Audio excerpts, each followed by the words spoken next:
Welcome to another confession from the Wasteland, another warning that no one will probably heed. This is the story of what would have happened if the Master's unity had succeeded, if every human in the Wasteland had been dipped in FEV and transformed into super mutants, if we'd achieved the perfect unified civilization the Master envisioned. This video covers the greatest tragedy you've never heard about, the slow realization that salvation and extinction can wear the same face. You're about to hear something most people don't want to think about, that sometimes the people trying to save the world are the most dangerous ones in it, that good intentions and brilliant plans can lead straight to oblivion if you forget to check whether your perfect species can actually survive past the first generation. The Master created peace by creating a species that couldn't continue. He unified humanity by erasing its future, and thousands of super mutants, including me, walked willingly into that extinction because the promise was too beautiful to question. And if you genuinely enjoy this kind of dark storytelling, consider subscribing and liking the channel, but only if it truly resonates with you. I'm not here for numbers. I'm here because someone needs to remember what almost happened, what could still happen if we're not careful. Because the Wasteland is full of people who think they've found the answer, who believe their vision is worth any cost, who promise perfection and deliver extinction. This is my testimony, my warning, my confession. Welcome to the unity. Welcome to the end. My name doesn't matter anymore. Names are things humans needed to separate themselves from each other, to mark territory, to claim ownership of thoughts and bodies that were always meant to be temporary. I was dipped in 2158. I remember the date because I carved it into my arm during the first month, when I still thought dates mattered, when I still thought there would be someone left to remember them. You're listening to this because you found one of the old holotapes we scattered across the Wasteland. Maybe you're curious. Maybe you think this is ancient history, a cautionary tale from before the world learned its lesson. But you need to understand something. The Master won, not in the way the history books tell it, if there even are history books where you are. He won because he got exactly what he wanted. He unified humanity. He ended war. He created peace. He just didn't realize peace and extinction would turn out to be the same thing. I was 23 when they took me. Vault 15, western edge of what used to be California. Our door had been malfunctioning for months, the seal weakening, and we knew it was only a matter of time. The overseer kept telling us we were safe, that the vault would protect us, that the outside world was full of dangers we couldn't imagine. He was right about that last part at least, but he was wrong about the vault keeping us safe. Safety was never really the point of vaults, was it? They were experiments, all of them. And ours? Ours was just a breeding pen waiting to be harvested. They came at night. I still remember that detail, even though night and day don't mean much to me anymore. Super mutants don't sleep the way humans do. We rest sometimes, but it's different. It's like your body forgets it needs to shut down. Like the FEV rewires you so thoroughly that even exhaustion becomes optional. But I remember that night because it was the last time I would ever truly be afraid of the dark. The vault door, already weakened, barely slowed them down. The sound of it being ripped open was like the world itself splitting in half. Metal screaming, people screaming, my mother screaming. I was in the recreation area when it happened, playing cards with my friend Marcus. Not the Marcus, the one who went on to found Broken Hills. Different Marcus. Mine died 3 minutes after they grabbed him. Wrong blood type or too much radiation or just bad luck. The FEV doesn't care about your story, it just rewrites you. And sometimes the rewrite is fatal. The super mutants who came through that door were massive. Green skins stretched tight over muscles that looked carved from stone. Some wore armor cobbled together from pre-war military gear. Others wore nothing but cloth wrappings and the confidence of beings who knew they were apex predators. They moved with purpose, not rage. That's what I remember most. There was no hate in what they did. They were farmers harvesting crops. We were wheat. They separated us immediately. The old, the sick, the heavily irradiated. They were put in one group and led away. I never saw them again, but I learned later what happened to them. The Master had a protocol. Those who couldn't survive the transformation were given two choices: sterilization and exile, or a quick death. Most chose death. The Wasteland isn't kind to the weak, and sterilization meant your genetic line ended with you. Some people, even at the end, cling to the idea that their children might somehow make things better. That legacy matters. The Master understood that about humans. He just thought he could offer them a better kind of legacy. The rest of us, the young and relatively clean, we were the chosen ones. That's what they called us, the chosen. Like we'd won some kind of lottery. like we should be grateful. And the strangest part? Some people were. I watched Overseer's daughter, Sarah, walk toward the mutants with her arms outstretched, tears streaming down her face, thanking them. She'd been listening to the Children of the Cathedral broadcasts. She believed. She thought the unity was salvation. Maybe she was right. I still don't know. They took us to Mariposa, the old military base where the Master first discovered what FEV could do. The journey took 3 days. We walked in chains, a long line of vault dwellers stumbling through a wasteland we'd never seen before. The sun was too bright. The air was too dry. Every breath felt wrong in my lungs. I kept thinking about the vault, about the filtered air and the recycled water and the safe, predictable routine of underground life. I kept thinking I could escape, run, disappear into the wasteland and somehow survive. But where would I go? Back to a vault that no longer existed? Forward into a world I didn't understand? The mutants guarding us weren't cruel, but they weren't kind either. They were patient. They'd done this before. They knew we'd realize, eventually, that we had nowhere to run to. The Mariposa base was a cathedral of concrete and steel, sunk into the earth like a tombstone, marking the grave of old America. They led us down, deep into the facility, past levels of rusted equipment and ancient computer terminals still blinking their pre-war warnings into empty rooms. The air grew thick, chemical, sweet and wrong like fruit left to rot in the sun. That was the FEV. I didn't know it then, but my body did. I could feel it in my lungs, on my skin, in the back of my throat. The virus was already starting to work on me, just from breathing the contaminated air. The dipping chamber was massive, industrial. Vats lined up in rows, each one filled with thick, luminescent fluid that glowed faint green in the dim light. FEV2, the perfected strain. The Master's gift to humanity. The walls were covered in cables and pipes, all feeding into the vats, maintaining temperature and chemical balance. This was a factory, a place of transformation. The floor was stained dark with decades of use, and I tried not to think about what those stains meant. They processed us in batches of 6. I was in the 7th group. We waited in a holding area while they prepared the others, and I could hear everything. The sounds echoed down the corridors, screaming at first, always screaming and then choking, gurgling sounds no human throat should make, and then silence, or laughter. Sometimes they laughed when they came out. The transformation does things to your mind, rewires your emotions along with everything else. When my turn came, I tried to fight. Of course I did. Everyone fights. A nightkin held me down effortlessly, his massive hands gentle despite their strength, and wrapped me in cloth. The binding was a ritual, I realized later, something the Unity had developed. It kept you from thrashing too violently in the vats, from drowning or damaging yourself before the transformation completed. They'd learned, through trial and error, through thousands of failures, exactly how to maximize success rates. The Holy Flame himself was there that night. The Master. I saw him through the observation window before they lowered me into the vat. He wasn't what I expected. The broadcasts from the children had made him sound like a prophet, a leader, someone transcendent. And he was transcendent, but not in any way that made sense to human eyes.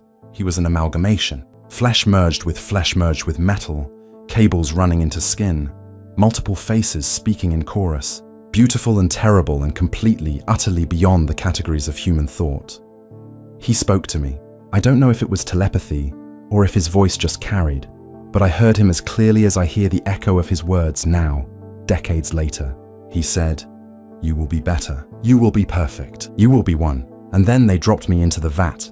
The FEV hit me like liquid fire. Every cell in my body ignited simultaneously. I tried to scream, but the fluid filled my mouth, my lungs, every cavity and opening. I was drowning and burning and being torn apart from the inside. My DNA unraveled. The double helix structure that had defined me since conception was shredded and rebuilt into something else. A quad helix. Stable, perfect, incapable of natural reproduction.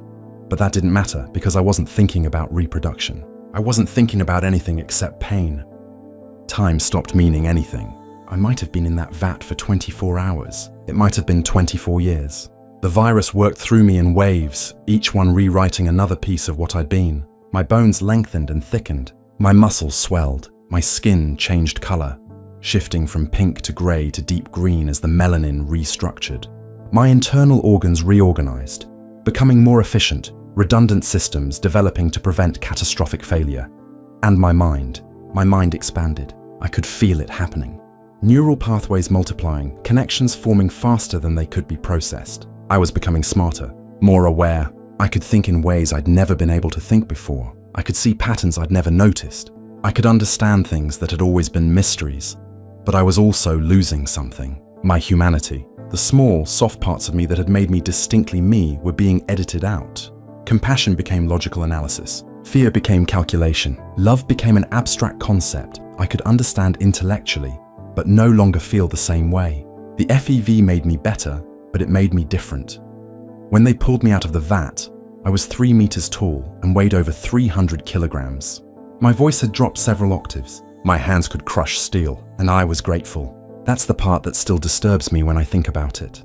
I was genuinely, sincerely grateful. I'd been reborn. I'd been chosen. I was part of something greater than myself. I was unity. They gave me a designation. Subject 1547. We didn't use names in the unity. Names were human things, expressions of individuality that we'd moved beyond. But they gave us numbers because the master needed to track success rates, monitor development, identify which batches produced the best results. I was a good result. I'd retained my intelligence. I'd gained strength and endurance beyond human limits. I was immune to radiation and disease. I would live for centuries, maybe longer. I was perfect, except I wasn't. None of us were. But we didn't know that yet. The indoctrination came next. They didn't call it that, of course. It was education, integration, learning your place in the new world order. The lieutenant himself oversaw my training. He was magnificent. A brilliant tactical mind in a body that could tear through power armor like paper. He taught me about the Unity's mission, about the Master's vision for humanity. He showed me the data, the graphs, the projections. Before the war, humanity had been on a path towards self-destruction. Nuclear weapons, environmental collapse, resources wars. The old world ended because humans couldn't overcome their differences, couldn't stop fighting over scraps. The Master had found a solution. Make everyone the same. Remove the biological and genetic differences that fostered tribalism. Create a new species that could thrive in the post-nuclear world and never again face the conflicts that had destroyed civilization. It made sense. Perfect logical sense. And I believed it. We all believed it. The Master was saving us from ourselves. I spent my first year as a mutant working in the recruitment centers. That's what we called them. The children of the cathedral ran hospitals and shelters across New California, offering aid to wastelanders, food, medicine, clean water, safety. And once people trusted us, once they'd been helped and healed, we'd present them with a choice. Join the Unity voluntarily or be forced to join eventually. Most chose voluntarily. The promise of strength, of immunity to radiation, of centuries of life instead of decades. It was compelling. Those who refused were marked for later collection. The Master's army was growing and we needed numbers. We needed to reach critical mass before the other factions realized what was happening and tried to stop us. The Brotherhood of Steel was already suspicious. The NCR was too fragmented to pose a real threat. But there were others. Scattered vaults, hidden settlements, people who'd look at the Unity and see monsters instead of saviors. We found Vault 12, Necropolis. The ghouls there had survived nuclear radiation through a different kind of mutation, one that left them intelligent but physically deteriorating. We offered them transformation. Most refused. They saw themselves as already evolved, already adapted, so we laid siege, starved them out. And when they finally opened their doors, we gave them the same choice we gave everyone. Join or die. I was there when Set, their leader, finally surrendered. I watched him walk toward the lieutenant with his hands raised, his rotting face twisted in defeat. He asked for his people to be spared. The lieutenant agreed. They were dipped, every ghoul strong enough to survive the transformation. The ones who weren't strong enough were sterilized and released. Set himself survived the dipping. I saw him afterwards. He was green and massive and completely broken inside. His eyes were dead. He'd lost his entire identity in those vats, traded it for strength he never wanted. What do you think really happened here? Drop your thoughts in the comments. I'd like to know if I'm the only one who feels this way. We were efficient, we were relentless, and we were winning. By 2161, the Unity controlled most of the core region. The Master's army numbered in the thousands. We'd located dozens of vaults and were in the process of cracking them open one by one. Pure humans, uncontaminated by Wasteland radiation, they produced the best results. The strongest mutants, the smartest, the ones who could lead. I became a squad leader. I led raids on caravans. I coordinated vault breaches. I was good at it. I was helping build a better world. A unified world. A world without war. And then the Vault Dweller appeared. The Vault Dweller came from Vault 13. We'd been hunting for that vault for years. The Master knew it existed. Knew it was out there somewhere in the southern wastes. But the location had been kept hidden. Vault Tech's records were incomplete. Destroyed in the war or locked behind security we couldn't crack. So we waited. We knew eventually someone would have to leave. Vaults couldn't sustain themselves forever. Water chips fail. Food recyclers break down. Someone always has to venture into the wasteland. And when they did, we'd follow them home. I wasn't part of the team that tracked the Vault Dweller. I was stationed at the cathedral by then, working security detail for Morpheus and the Inner Circle. But we heard the reports. A lone human, heavily armed, impossibly skilled, moving through our territory like a ghost, asking questions, investigating, making connections between the children and the Master. Smart. Too smart. The lieutenant wanted to capture them immediately, but the Master said no. Wait, watch, learn. The Master was always learning, always gathering data. Every interaction was an experiment. Every encounter a chance to understand humanity better. He thought he could convert the Vault Dweller. Thought anyone, given enough information, would see the logic of the unity. He was wrong. I was in the cathedral when the Vault Dweller infiltrated the lower levels. The alarm went off around midnight. Intruder in the vault sublevel, all nightkin to defensive positions. I grabbed my plasma rifle and headed down with my squad. The corridors were chaos. Smoke and laser fire and the smell of burned flesh. The Vault Dweller was cutting through us like we were nothing. I caught a glimpse of them in the hallway. Powered armor, combat shotgun, face hidden behind a visor. They moved with brutal efficiency. No hesitation, no mercy. They weren't there to negotiate.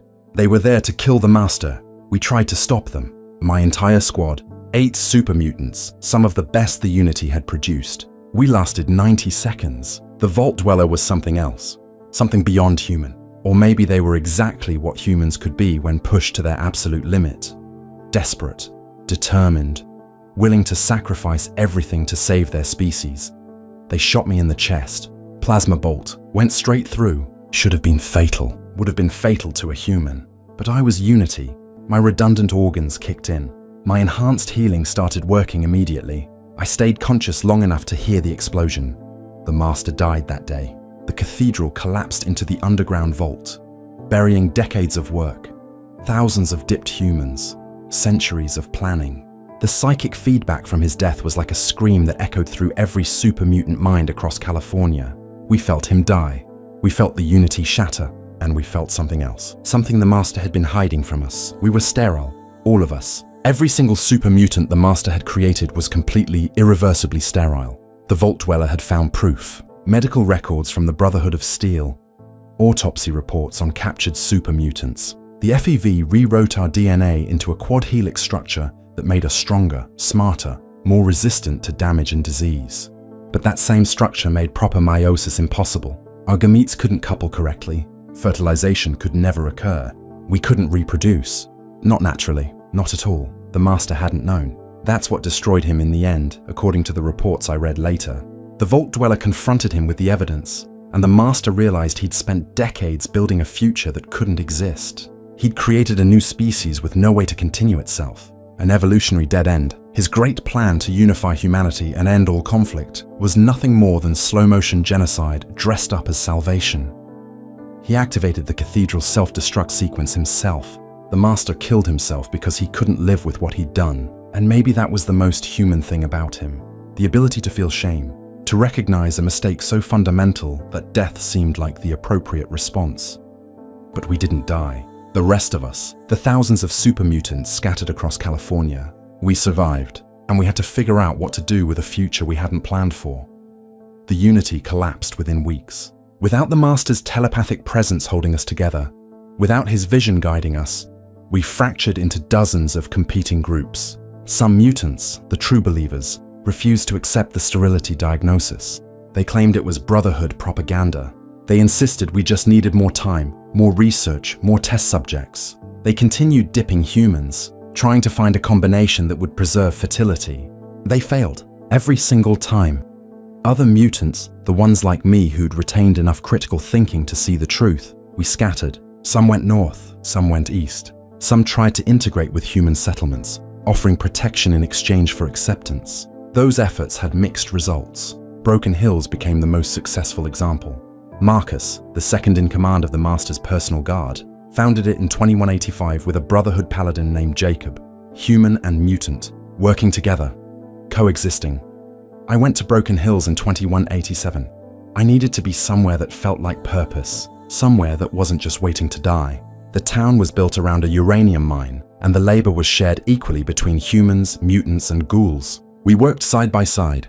We built homes. We established trade routes. We created something that looked almost like civilization. But underneath the surface, we all knew. We all felt it. We were temporary, a generation without descendants, the last of our kind. The humans in Broken Hills were kind, mostly. They treated us as equals, as partners. But they had children. Every year, new babies were born in the human quarters. Human women would walk through town with their swollen bellies, and we'd congratulate them, genuinely happy for them, but also aware that each birth was a reminder. They had a future. We didn't. Some mutants couldn't handle it. A nightkin named Davidson went completely insane from the psychological pressure. He started hearing voices, convinced the Master was still alive, still communicating with him through the stealth boy radiation that had been scrambling his brain for decades. He led a group of similarly damaged mutants to Black Mountain and declared it a super mutant sanctuary. No humans allowed, no reminders of what we'd lost. I visited him once in 2279. I wanted to see if there was anything left of the mutant I'd known during the Unity days. There wasn't. Davidson had completely retreated into delusion. He'd built a religion around the Master's memory, treating old holotapes of Unity broadcasts like sacred scripture. He and his followers lived in the past because the present was unbearable and the future was non-existent. I didn't judge him, not really. We all found different ways to cope with the slow countdown to extinction. The years passed. Broken Hills prospered for a while, and then the uranium ran out. The mine closed. The economic foundation of the town collapsed. Humans moved away to find work elsewhere. The ghouls drifted off. The super mutants, we had nowhere else to go, so we stayed until the last building was empty, and the last human family packed their wagon and headed west. Marcus left to found Jacobstown. I didn't follow. I was tired of building things that wouldn't last, tired of pretending we were creating a future, when all we were doing was marking time until the last super mutant died of violence, or gave up and walked into the wasteland to disappear. I became a wanderer. I moved through the wastes, hiring myself out as a guard, a soldier, a problem solver. Super mutants are perfect for dangerous work. We're strong enough to handle threats that would kill humans. We're immune to radiation so we can go places humans can't. And we're cheap labor because what do we need money for? We don't have families to support. We don't have retirements to plan for. We just exist until we don't. I met others like me over the decades. Super mutants who'd given up on community, on purpose, on anything except survival. We'd share camps sometimes, trade stories, and there was always this unspoken understanding. We were ghosts, remnants of someone else's failed utopia. Living fossils wandering through a world that had moved on without us. By 2240, most of the first-generation mutants were dead or disappeared. Not from aging, we don't age the way humans do, but from violence, suicide, accidents that might not have been accidents. The wasteland is dangerous for everyone, but it's especially dangerous for people who stop caring whether they live or die. The second-generation mutants, the ones the Enclave accidentally created when they excavated Mariposa in 2236, they were worse off than us. Less intelligent, more aggressive. They didn't understand what had been lost because they'd never understood what the Unity was trying to build. They just knew they were strong and angry and sterile. They formed raiding parties, attacked settlements, gave all super mutants a bad reputation that made integration even harder. I killed some of them. Second-generation mutants causing problems in areas where I was working. It felt like putting down rabid dogs. Necessary. Sad. A reminder that the FEV was never as controlled as the Master thought it was. Mutations are unpredictable. Evolution doesn't care about our plans. The NCR expanded. The Brotherhood of Steel consolidated power. New factions emerged. And all of them had one thing in common. They were planning for futures that would outlast them. Building governments, establishing laws, creating infrastructure for children and grandchildren and great-grandchildren. We had nothing to pass on except warnings. I started making these recordings around 2270. I wanted someone to know what happened, to understand that the Master wasn't a monster, not really. He was a prophet who believed he'd found the answer to humanity's oldest problem. How do you make people stop hurting each other? How do you create lasting peace? His answer was, make them all the same. Remove the differences that create conflict. Unify the species into something stronger, something better, something that could survive the wasteland and rebuild civilization without repeating the mistakes of the old world. And you know what?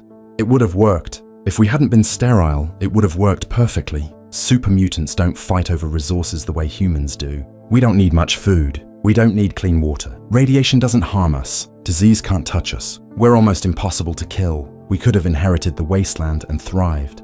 But nature has rules. Evolution has requirements. And one of those requirements is reproduction. A species that can't reproduce isn't a species. It's an aberration, a dead end, a mistake written in protein sequences and quadruple helix DNA. The Master saved humanity by destroying it. He unified us by making us extinct. And the truly horrifying part? Most of us went willingly. We saw the logic. We believed the vision. We trusted that strength and intelligence and immunity to radiation were more important than the ability to have children. We traded our future for perfection, and perfection, it turns out, has a shelf life. If you've ever wondered what choice you would make in a situation like this, tell me in the comments. I'll be reading them. There are maybe 200 first-generation super mutants left now. We're scattered across the wasteland, most of us living alone or in small groups. We don't have settlements anymore, don't have communities. We have territories we patrol and jobs we do and memories of a time when we thought we were building something that mattered. Marcus is still trying, still believing that super mutants and humans can coexist, that our remaining years mean something. He founded Jacobstown in the Mojave, a place where Nightkin can get treatment for their stealth boy-induced schizophrenia, where super mutants can live in peace. I respect him for it, but I can't join him. I can't spend my last decades pretending we have a future worth protecting. Some of the younger humans I meet ask me about the Unity. They've heard stories, legends. They want to know what it was like. If we really believed we were doing the right thing. If we had any doubts, I tell them the truth. We believed, completely, sincerely. The Master convinced us we were saving the world, and the evidence supported him. Humanity was tearing itself apart.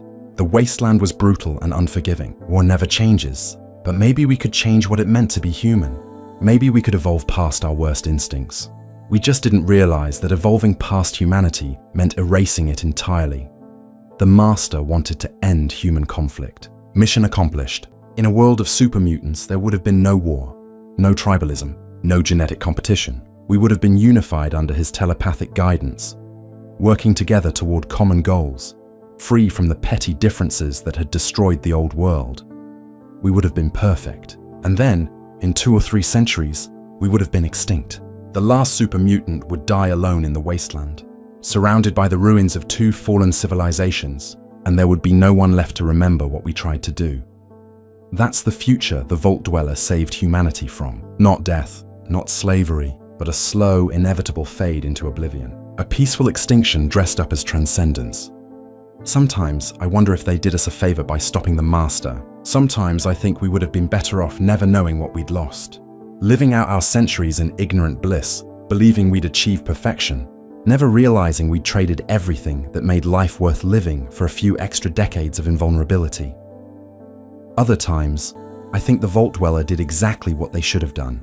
They saved their species. They preserved humanity's future, even if it meant condemning thousands of super mutants to purposeless existence. From a purely evolutionary standpoint, they made the right choice. But I was on the other side. I was Unity, and I spent my life believing I was part of something greater than myself, only to discover I was part of nothing, a biological dead end, an experiment that failed spectacularly while succeeding perfectly. The wasteland doesn't care about our tragedy. It keeps spinning. New factions rise and fall. Humans keep fighting and breeding and dying and being born. Life continues. Just not for us. We're the last generation.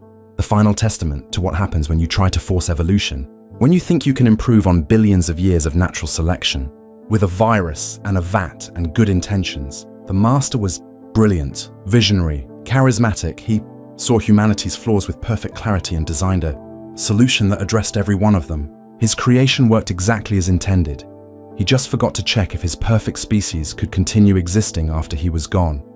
It's 2281 now. I'm 123 years old. Though age doesn't mean much when your cells regenerate faster than they deteriorate, my body is still strong, still functional. I could probably live another 2 centuries if nothing kills me first. 200 years of watching the world move forward while I stand still. 200 years of being a relic, a monument to failure. But let me tell you what actually happened, not the history you know, where the Vault Dweller stopped the Master and saved humanity. Let me tell you about the other timeline, the one that almost was, the one the Master saw in his visions. Because I've had a long time to think about it, and I understand now what would have happened if the Unity had succeeded. Imagine the Vault Dweller never found Vault 13's location. Imagine they got killed by raiders in Junktown or never left the vault at all. Imagine the Master's plan proceeded uninterrupted. By 2165, we would have cracked every vault in California. Vault 13, Vault 15, all of them. The pure human stock would have given us tens of thousands of successful conversions. Smart super mutants, strong super mutants, the kind that could lead, could organize, could build. The NCR would have fallen, not through war but through conversion. We would have offered them a choice, the same choice we offered everyone. Join us and gain strength beyond measure. Resist and watch your children get dipped anyway. Most would have chosen to join. Humans are survivors. They adapt. They make pragmatic choices when faced with extinction. The Brotherhood of Steel would have been harder. They had technology, power armor, energy weapons, but we had numbers and we were patient. We would have laid siege to their bunkers, starved them out. Eventually, they would have emerged, and when they did, we'd have been waiting with the VATS. Within 20 years, every major settlement in the core region would have been Unity. Within 50 years, we'd have spread across the entire western seaboard. Wherever humans gathered, we would come with our offer of transformation, salvation through mutation, peace through unity, and it would have worked. For a while, maybe a century, maybe longer, the Wasteland would have stabilized. Super mutants don't fight over resources. We don't have tribalism. We're stronger than any raider gang, more organized than any human settlement. Under the Master's telepathic coordination, we would have rebuilt infrastructure, restored power grids, cleared out the most dangerous mutant creatures, made the Wasteland livable again.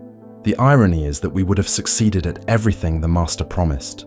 We would have ended war. We would have created a unified civilization. We would have proven that humanity could overcome its worst instincts and work together toward common goals. And then, sometime around 2300, someone would have done the math. Some super mutant scientist, examining population data, would have noticed the pattern. No births, no children. Not in a century and a half of Unity. They'd investigate, run tests, and they'd discover what the Vault Dweller discovered in our timeline. Complete sterility, irreversible, built into the fundamental structure of our reconstructed DNA. The realization would spread slowly at first. Denial, anger, desperate attempts to find a cure. Maybe they'd try to reverse the FEV process.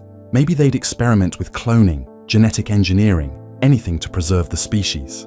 But FEV is too thorough, too perfect. It rewrites DNA so completely that there's no going back, no workaround, no solution, and then would come the acceptance. The slow, dawning horror that an entire species had consensually voted itself out of existence. That every human who chose transformation, thinking they were joining something eternal, had actually just signed their genetic death warrant. The Master would still be alive in this timeline. His body sustained by FEV, his mind linked to the cathedral's computer network, immortal and unchangeable. He would have to watch his perfect creation realize it was doomed. He would have to guide a civilization that had no future. He would have to be the shepherd leading his flock toward oblivion while pretending.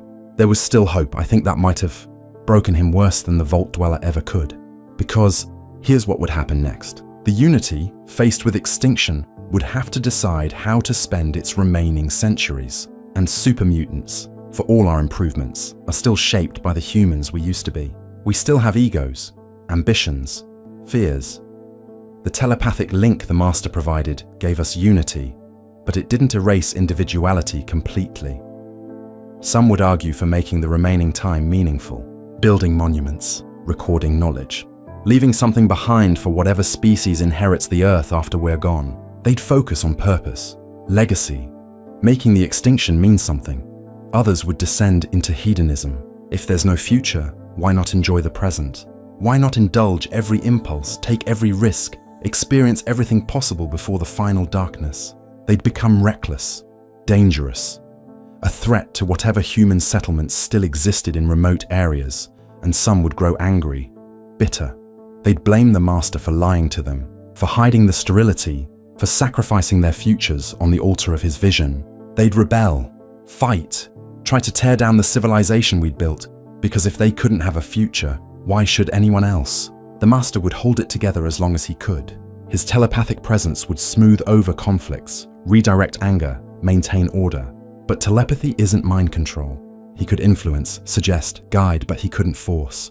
And as the decades passed and the population started declining, as super mutants died in accidents and violence and suicide, as the settlements grew quieter and emptier, even his influence would weaken. By 2400, maybe half the super mutant population would be gone. The ones who couldn't handle the psychological weight of extinction. The ones who sought death as release. The ones who just got careless because survival loses its urgency when there's no tomorrow to survive for. By 2500, it would be worse. Communities would collapse as populations dropped below sustainable levels. The elaborate civilization we'd built would start breaking down. Power grids would fail for lack of maintenance workers. Roads would crumble. Buildings would decay. Not from age. Super mutants live long enough to maintain infrastructure, but from apathy. From the slow realization that there's no point in fixing something that outlasts you, the master would still be alive. Locked in the cathedral, linked to systems that had kept him functioning for centuries, unable to die even if he wanted to. He'd watch his children disappear one by one, feel their minds wink out across his telepathic network, count down the remaining members of his species like a father watching his children die of a disease he gave them.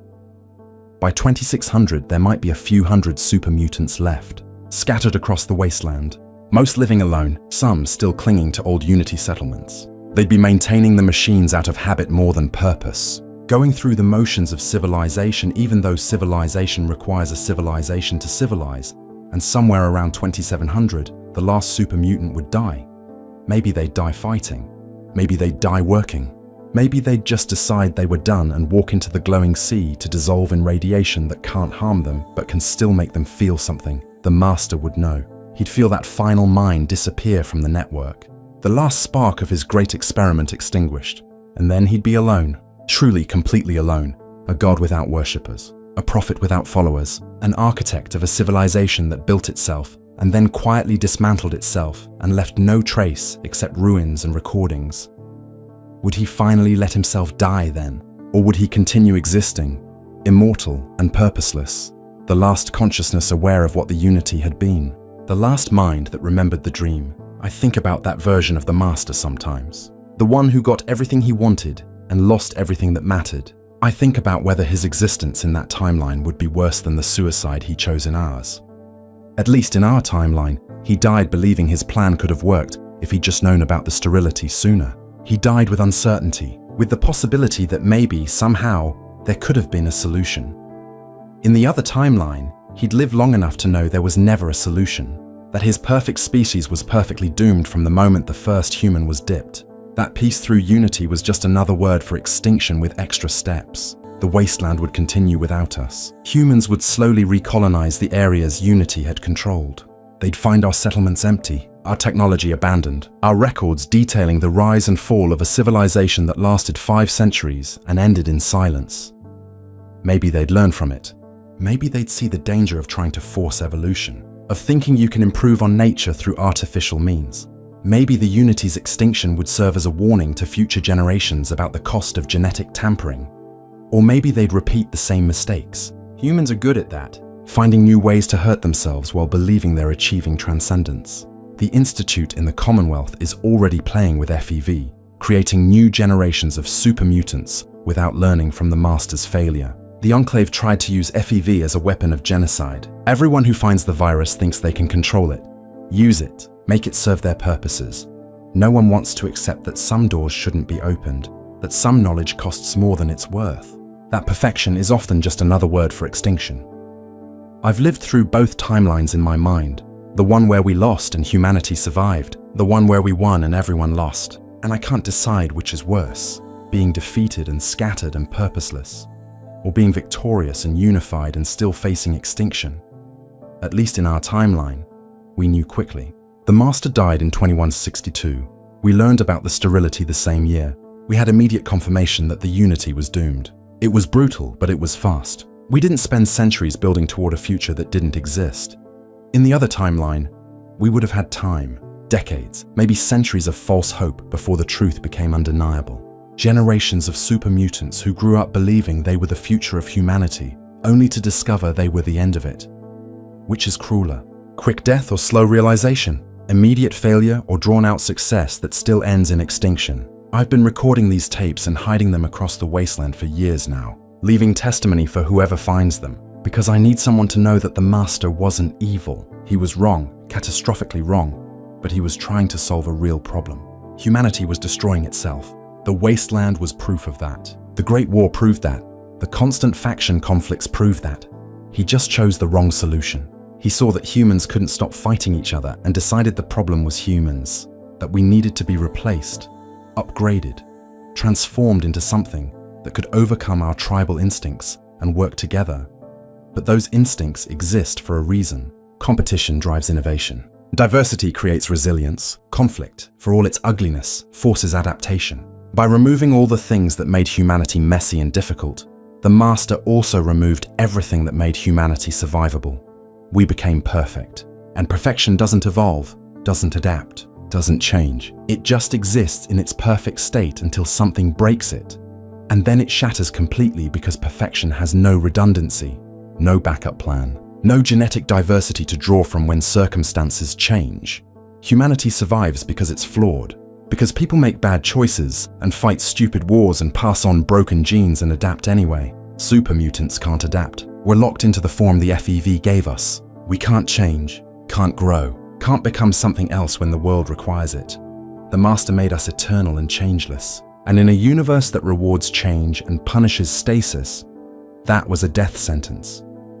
I'm not recording these tapes because I want sympathy. I'm recording them because I want understanding. I want whoever finds them to know that the unity was both the best and worst thing that could have happened to humanity. Best because it solved every problem the Master identified. Worst because it revealed that solving those problems meant eliminating the species we were trying to save. There's a lesson in here somewhere about the danger of forced evolution, about the cost of trying to perfect something that works specifically because it's imperfect, about the hubris of thinking we can improve on billions of years of trial and error with a virus and good intentions. But I don't know if anyone will learn it. Humans keep making the same mistakes, keep thinking they can control forces they don't understand, keep believing that this time will be different. This time we'll get it right. This time the benefits will outweigh the costs. They won't. They never do. But we keep trying anyway because hope is more powerful than evidence. Because belief is more seductive than reality. Because the promise of transcendence will always be more appealing than the hard work of incremental improvement. The Master promised us perfection. He delivered extinction, and thousands of us thanked him for it. That's the real tragedy of the unity. Not that it failed.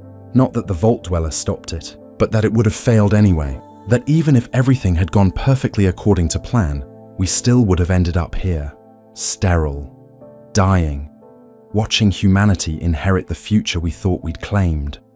The Master wanted to save humanity from itself. Instead, he showed us exactly how humanity saves itself. By being flawed, by being messy, by reproducing and dying and passing on genetic material that's never quite perfect, but always adaptable. We were the Master's children, his creation, his legacy. And our legacy is a warning written in chromosomes and abandoned settlements. Don't try to perfect humanity. Don't try to eliminate conflict by eliminating difference. Don't trade your future for strength, because strength without continuity is just temporary. And perfection without reproduction is just extinction in slow motion. I'm old now. Not in body, my super mutant physiology keeps me young, but in mind, in spirit. I've seen too much, lived too long, watched too many dreams die. The unity is gone. The Master is gone. Most of the first-generation mutants are gone. Soon, I'll be gone too, and when I am, there will be fewer voices left to tell this story, fewer witnesses to what almost was, fewer reminders that humanity's greatest threat isn't always monsters and raiders and nuclear fire. Sometimes it's visionaries, prophets, people who see our flaws so clearly They decide we need to be erased and replaced with something better. The Master saw what was wrong with humanity. He just forgot to see what was right with it. Forgot that our ability to reproduce, to pass on genetic information, to create next generations that build on what came before, that's not a bug in the human condition. It's the feature that makes everything else possible. We gave up that feature for perfection, and now we're paying the price, slowly, inevitably, one dead super mutant at a time. If you're listening to this, you're probably human. You're probably wondering if the Vault Dweller did the right thing by stopping the Master. You're probably trying to decide if the Unity was salvation or damnation. I can't answer that for you. I've spent decades trying to answer it for myself, and I still don't know. All I know is that the Master's vision was beautiful and terrible and completely, utterly doomed. That we believed in it anyway. That we would believe in it again if given the choice. Because that's what makes us dangerous. Super mutants and humans both. We want to believe. We want to think there's a solution. We want someone to tell us they've figured it out. That they know how to fix everything. That all we have to do is trust them and follow their plan. The Master had a plan. The Unity believed in it. And we're all paying the price for that belief with every day we continue existing in a world that's moved on without us. So here's my final confession. My last testimony from the Wasteland. The Master was right about humanity's problems. He was right that we're tribal and violent and self-destructive. He was right that the old world ended because we couldn't overcome our differences. But he was wrong about the solution. Dead wrong. And that wrongness killed more thoroughly than any nuclear weapon ever could. Because nuclear weapons destroy bodies, the Unity destroyed futures. And somewhere in that distinction lies everything you need to know about the cost of forced evolution. The Master wanted unity. He got extinction, and in the end, those turned out to be the same thing.